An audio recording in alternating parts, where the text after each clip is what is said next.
claridad que hemos de tener para Purim, y es el enemigo que fue derrotado y, y cuál es este enemigo y cómo ha estado operando no solamente en esta época donde Esther se manifestó juntamente con Mordejai, sino como siempre ha sido un enemigo presente, un enemigo que tiene que ser identificado para ser derrotado. Por eso la palabra dice que no ignoremos las maquinaciones del contrario.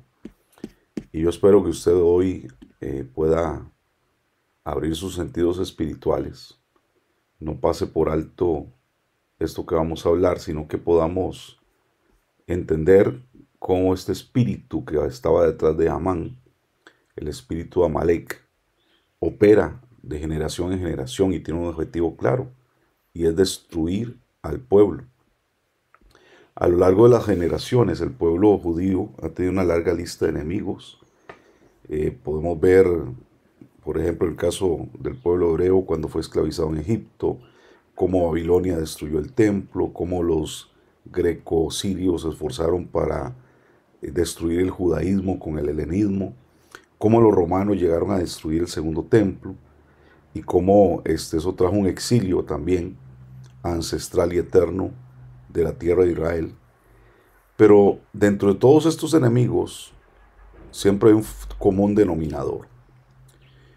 Y hay un espíritu que se mueve detrás de esto trayendo odio, trayendo destrucción. Y a pesar de todas estas civilizaciones que se han levantado, imperios, reinos contra el pueblo, hay un enemigo que no encuentra paralelo, o tal vez podríamos decir que es el mismo espíritu que opera detrás de todo esto. Y es el espíritu de Amalek. La Torá nos enseña a nosotros que tenemos que, en primer lugar, amar la vida. También nos enseña que tenemos que amar al prójimo y obviamente no tener odio hacia el enemigo. Es una enseñanza que también nos da a nosotros Yahshua Mashiach. Pero ni siquiera tenemos que, por ejemplo, según la Torá, tener algo en contra de los egipcios que nos esclavizaron cruelmente. Pero es muy categórico, la Torah es muy categórica cuando nos habla acerca de Amalek. Y nos dice que tenemos que recordar lo que Amalek hizo cuando salíamos de Egipto. Cuando te encontró en el camino y cortó a todos los que se rezagaban detrás de ti y tú estabas cansado y exhausto. Y no temías a Elohim. Por tanto, cuando Yahweh tu Elohim te dé descanso, dice acá, te dé descanso de tus enemigos que te rodean en la tierra que Yahweh tu Elohim te da por herencia, que la poseas, dice, borrarás la memoria de Amalek de debajo del cielo. No olvides. Es muy enfática la Torá, eso lo dice Devarim 25, del 17 al 19 de Deuteronomio. Nos habla claramente de que tenemos que entender que Amalek opera en momentos muy, muy claves. Aquí en este caso nos enseña que lo hizo cuando veníamos saliendo de Egipto, nos encontró en el camino, atacó a los que estaban rezagados, es decir, a los que venían detrás, ancianos, mujeres con niños, etc. Y aún estábamos en un proceso de aprender, porque dicen, todavía no temías a Elohim, es decir, no habíamos aprendido la Torah, no había sido entregada la Torah. Pero dice, cuando el Eterno te dé descanso, destruye, borra la memoria de Amalek. Es decir, Amalek va a estar operando mientras se cumple la promesa. Amalek va a estar operando mientras nosotros vemos la plenitud de lo que el Eterno ha establecido para nuestra vida. Amalek va a estar operando en traer destrucción, ruina, adversidad, conflicto, antes de que se cumpla la promesa. Entonces Amalek se identifica con destrucción, y esto es manifiesto en el grado de odio que se ha levantado siempre contra el pueblo hebreo. Ahora, lo peor que puede suceder es que nos agarre Amalek a nosotros y nos haga nos haga contaminar los unos contra los otros, porque eso es algo que puede suceder, que empieza a traer conflictos a nivel familiar, conflictos a nivel matrimonial bien fuertes, y estamos en esa batalla por alcanzar una promesa, pero Amalek está ahí tratando de dividir, de destruir, de traer caos, de traer confusión, y eso es algo que tenemos que prestar atención. Amalek, a diferencia de otros enemigos que estuvieron ahí para perseguir por motivos políticos, económicos, ideológicos, inclusive hasta religiosos, Amalek tiene un odio sin razón. Y por eso es que cuando de repente tú te peleas tan fuerte con alguien en tu familia, en tu matrimonio, o con tu esposo, tu esposa, o con gente que está cerca tuyo, que son parte del pueblo, y empieza a haber un conflicto tan fuerte, es porque este es el espíritu de Amalek que trae odio sin razón. Un odio irracional, infundado, y es algo extremadamente poderoso. En el caso de Amalek, era simplemente un odio gratuito, simple y sencillamente porque tú eres hebreo, tú eres judío, te odio. Eso es lo que sucede hoy en el mundo entero.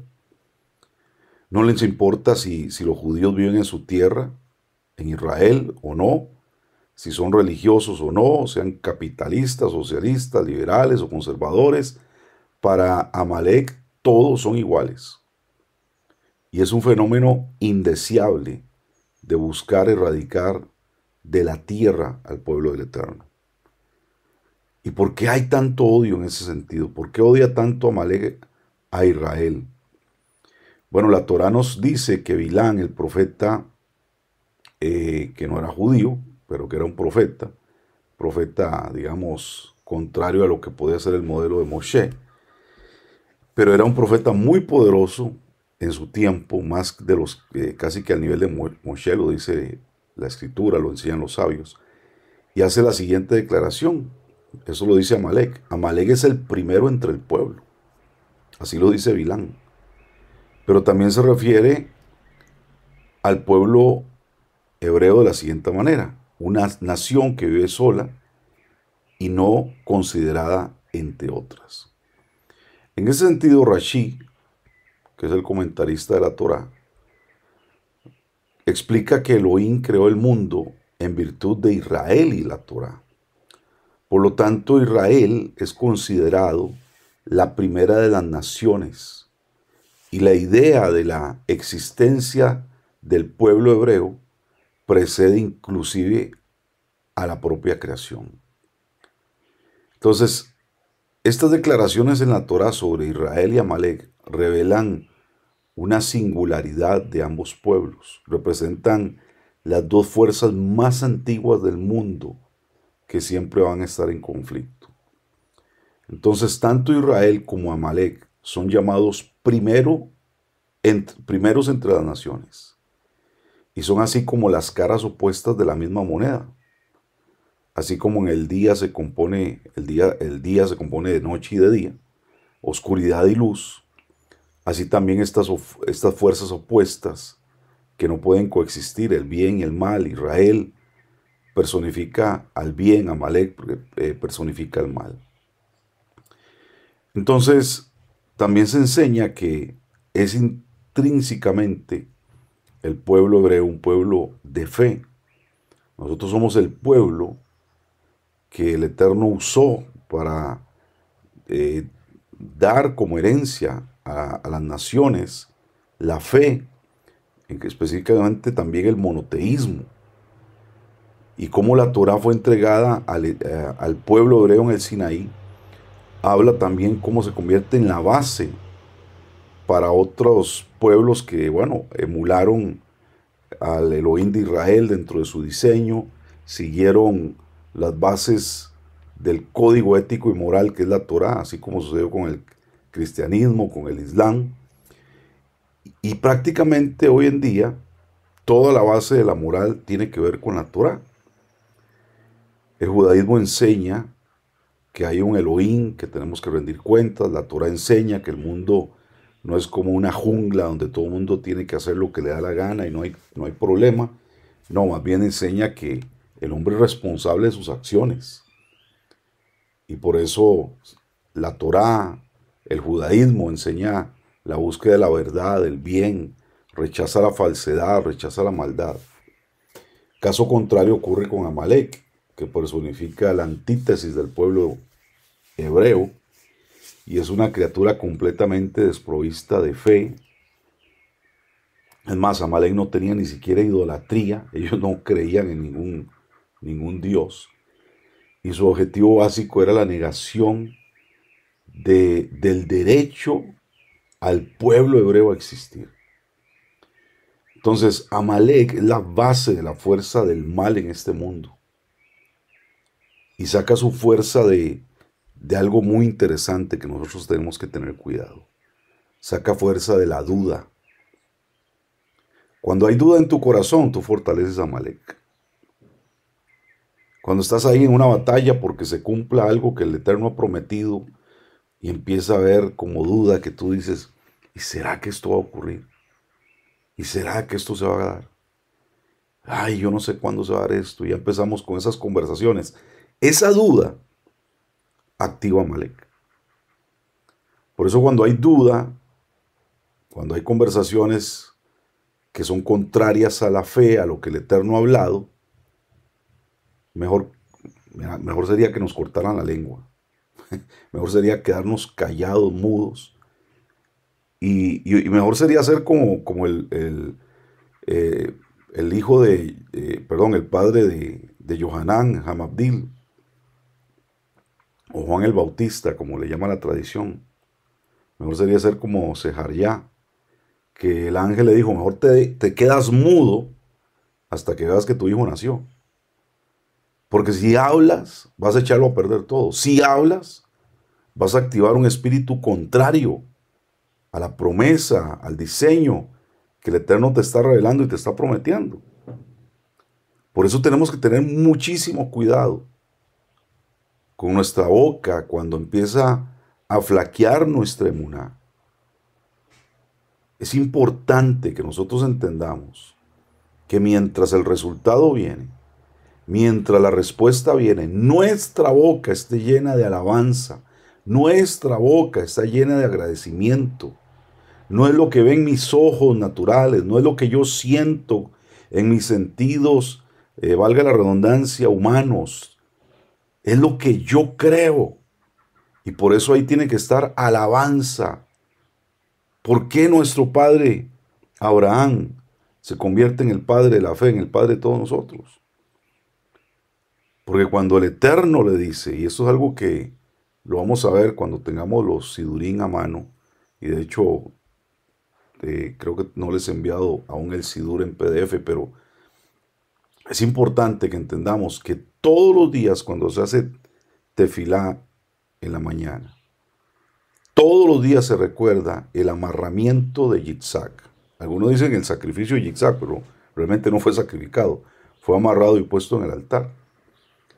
Y cuando nosotros vemos a Abraham escuchar la instrucción, ve, sacrifica a Yitzhak, entrega a tu único hijo.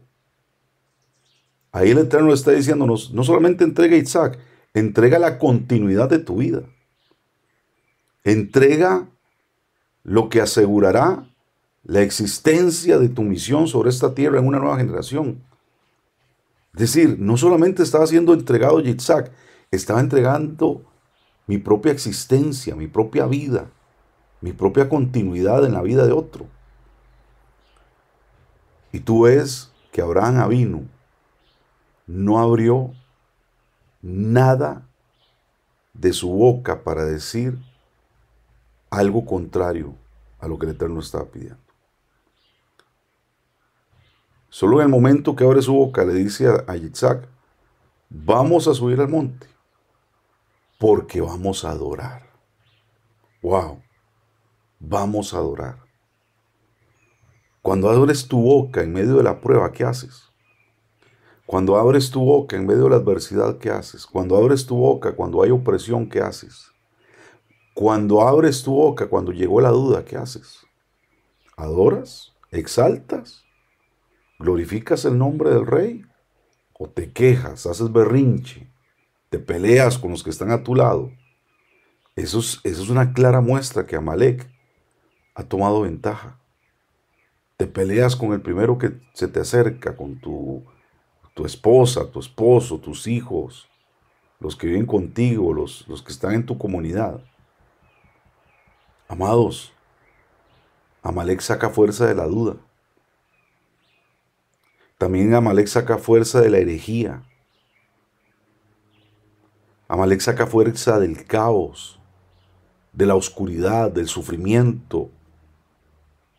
Saca fuerza de la muerte. Por lo tanto, no sorprende que la mayor amenaza a la existencia nuestra como pueblo y el mayor enemigo es cuando nuestra misión es reparar este mundo, hacer un ticún de este mundo que está subordinado a la maldad y llevar todo lo que el Eterno ha puesto en nuestras manos hacia el reino de Elohim. Somos trasladadores, no solamente hemos sido trasladados, somos trasladadores, si se puede usar esa palabra, si existe, de las cosas de la oscuridad al reino de Elohim. Traslada tu mente, traslada tu boca, traslada tus palabras, tus conversaciones, tus acciones al reino de Elohim.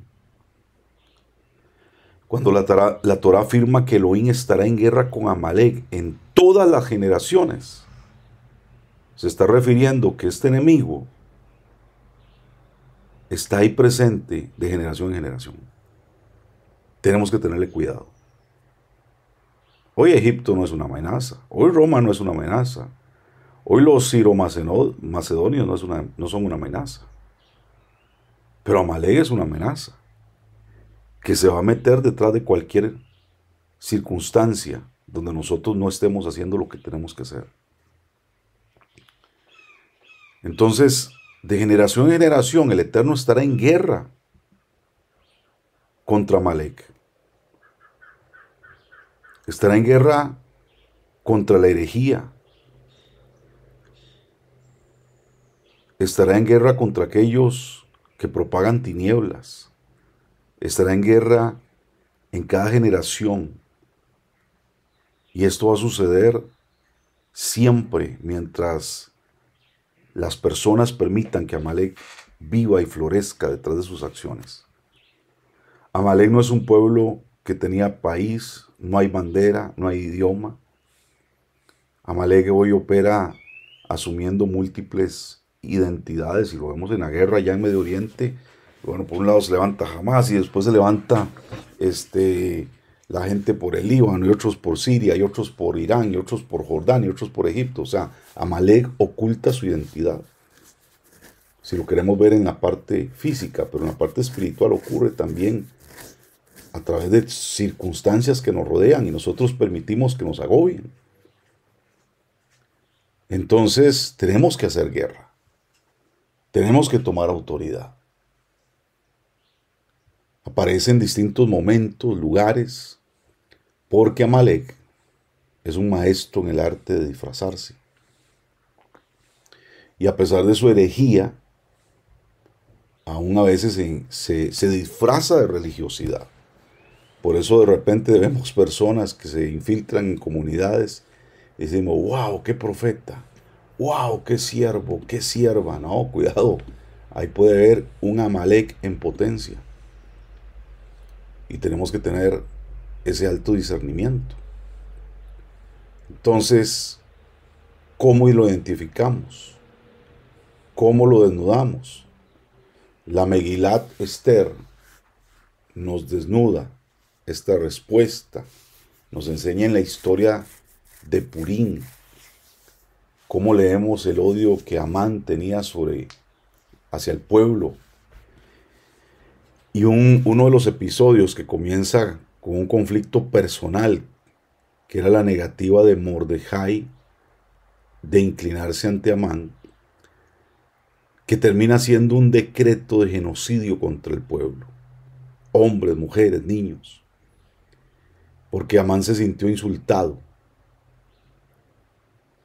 ¿Y cómo es posible que se siente insultado por Mordejai, pero se levanta en venganza contra todo el pueblo? Entonces, obviamente, utilizó a Mordejai como una excusa para llevar a cabo sus planes genocidas. Y eso es algo que no nos tiene que sorprender, porque precisamente, ya como lo hemos mencionado, Amán era un descendiente directo del pueblo de Amalek. Y aquí el argumento de Amán es algo que se ha difundido de generación en generación. Amán dice, hay un cierto pueblo disperso y disperso entre los demás, cuyas leyes son diferentes a las de otros pueblos y no obedecen las leyes del soberano. Bueno, esto era una declaración incorrecta de Amán. ¿Por qué? Porque el pueblo entiende que solamente hay un rey verdadero en el mundo. Israel entiende que hay un rey verdadero en el mundo y ese rey es nuestro Elohim. Y nuestra lealtad siempre se dirige solamente al rey del universo, no a un rey de carne y hueso. Pero el hecho de que los judíos vivían según la Torá no significa que estaban rebelándose contra el reino natural. De hecho, Mordejai era un cortesano. De hecho, Mordejai le había salvado la vida al rey en un complot donde lo querían asesinar. De hecho, los judíos habían contribuido al reino donde vivían, al desarrollo de esta nación, como lo hacen hoy en día en cualquier lugar. Ustedes ven judíos en Panamá, en Costa Rica, en México. De hecho, estaba viendo unos videos de judíos que viven en Irán. Y esto me sorprendió, yo no tenía idea, sabía que en algún momento hubieron judíos en Irán, pero hay una comunidad tan fuerte en Irán, en el mismo Teherán, de unos 18.000 judíos, que tienen su sinagoga, que son buenos ciudadanos, que ellos mismos nosotros dicen, nosotros amamos Irán, somos iraníes, pero somos judíos. Son respetados, a pesar de todo el odio que se ve de parte de los ayatolas contra Israel. ¿Por qué? Porque siempre el pueblo está ahí el pueblo hebreo siempre ha estado en cualquier sociedad sumando, siendo de bendición. Y esa es la parte profética que corresponde a Abraham Avinu. Todas las naciones serán benditas en tu simiente. Entonces, al final, la acusación presentada de Amán contra los judíos era una estratagema para él simplemente manifestar este espíritu de Amalek en contra del pueblo de Israel. Entonces su lucha contra el pueblo no tuvo nada que ver con que sus miembros destacaran en la sociedad en general. Simplemente era un odio fundamental, generacional, contra el pueblo de Israel. Entonces, la Megilá de Esther nos enseña que Amalek no era un antisemita o no es un antisemita común y corriente, sino alguien que tiene un odio irracional, infundado contra el pueblo hebreo. Y la actitud indiferente que vemos en el rey Ahasverosh hacia los planes malvados de Amán es perturbante, pero su cambio de actitud motivado por su amor por la reina Esther revela que él mismo no era un miembro de la nación de Amalek. Sin embargo, Amán tiene la obsesión de aniquilación y está dispuesto inclusive hasta de autodestruirse si es necesario para dañar al pueblo judío.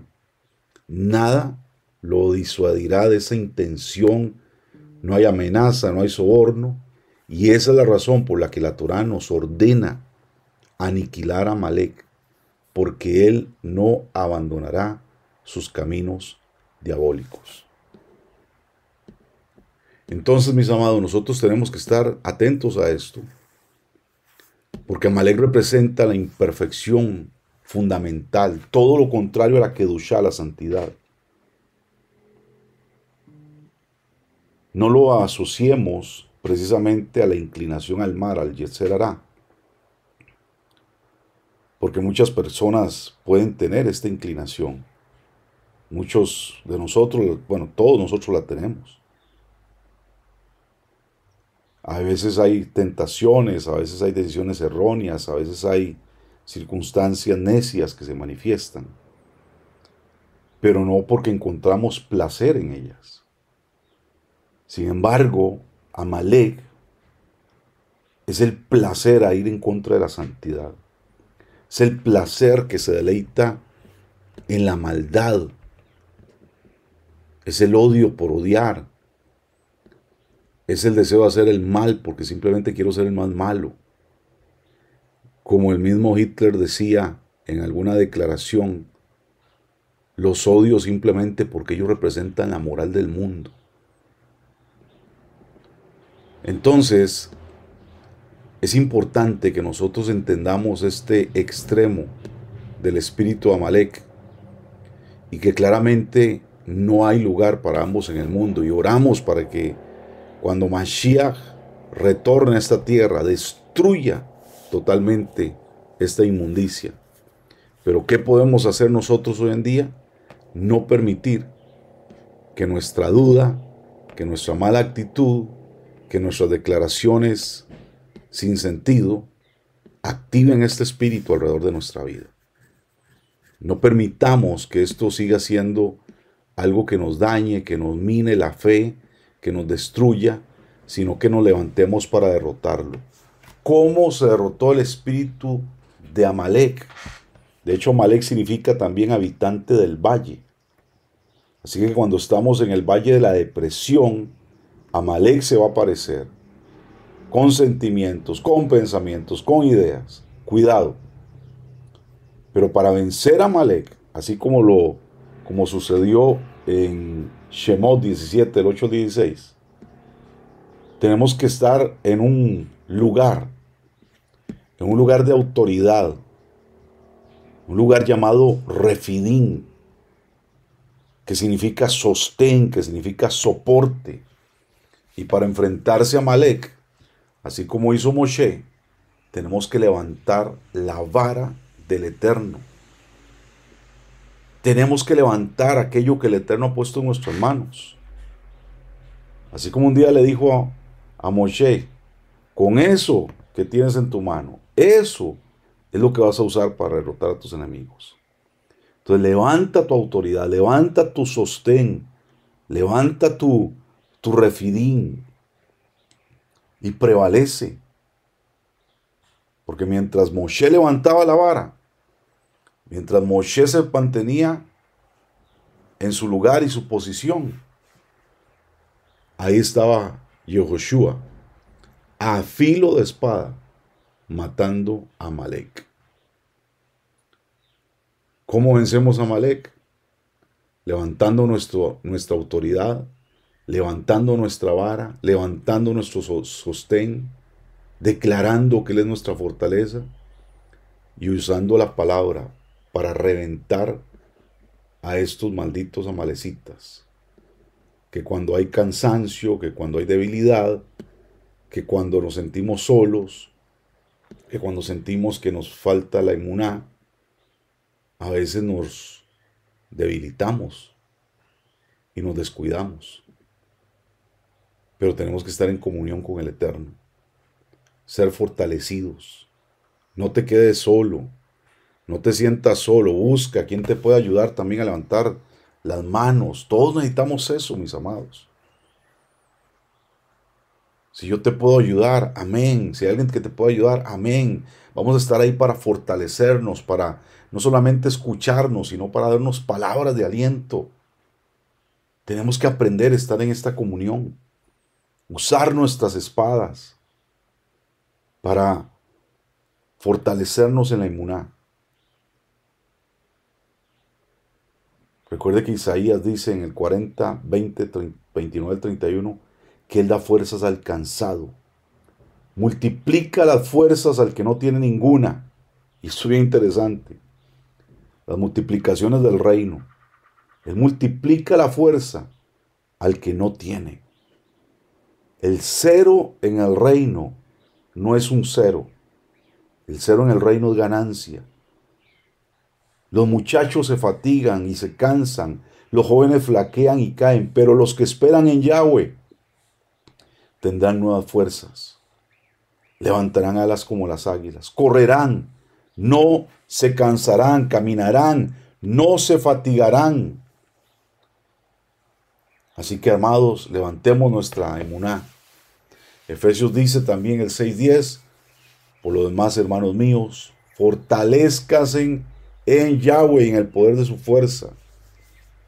Salmo 18:2 dice, Yahweh, roca mía, castillo mío, mi libertador, Elohim mío, fortaleza mía, en ti confiaré. Tú eres mi escudo y la fuerza de mi salvación, mi alto refugio. Así que levantemos nuestras manos en esta mañana, levántelas ahí donde usted está. Dígale, tú eres mi roca, tú eres mi castillo, tú eres mi libertador. Padre, hoy juntos levantamos nuestras manos delante de ti.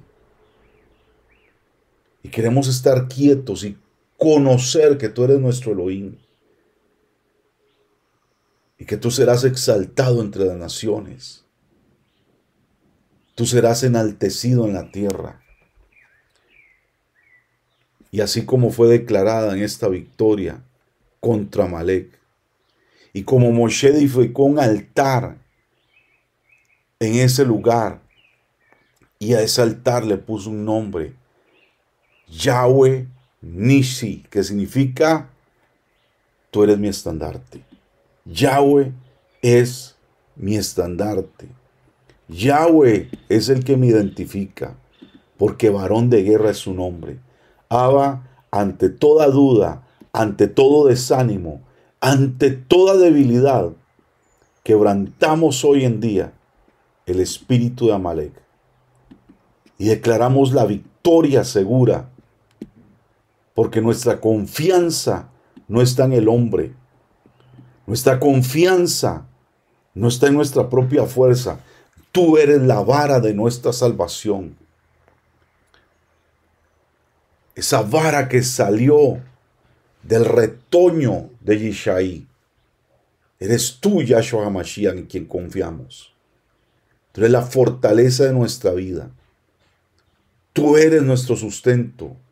Tú eres nuestro aliento. Y que hoy se rompa todo maldito espíritu de Amalek.